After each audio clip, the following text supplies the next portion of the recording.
Sen belli elə. Düş buradan bir ara al.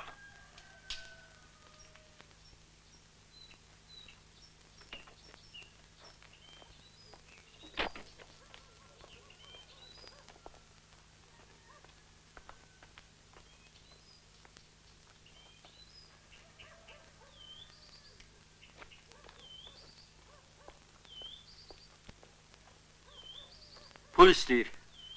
Deyir, pulsuz vermərəm.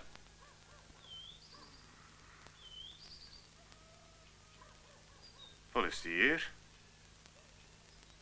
Hadi ya sen cızığından çıkıp. İndi ged ona de. 2 araq versin.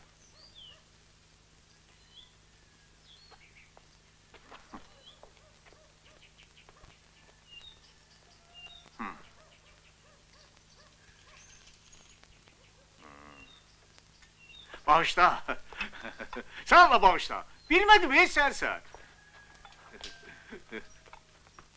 Kudurmusan sen? Yok. Bağışla caciğer. Araq getirdin? Getirdin de sözdü. 2 şişe. Aha. Kızıl şehzade. Giydirme doğru ha. Yaxın gel. Siz giydireni ben soyundururum. Bildin? Konfet de getirmişim. Dedim belki lazım oldu. Şerenleme. De Allah kuvvet versin. Sür.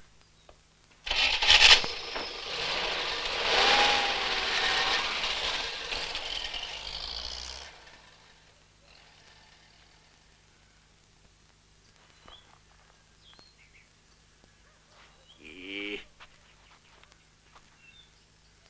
Puh! Zibil oğlu zibil. Hele burada sakla görüm.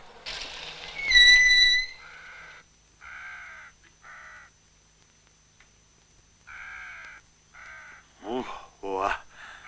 Al iç. İçmirəm. İç. Oradakilerin hamısı cüzamdı. Dezinfeksiya için lazımdı. Ben öz keyfimden içirəm. İç. İnfeksiya var orada.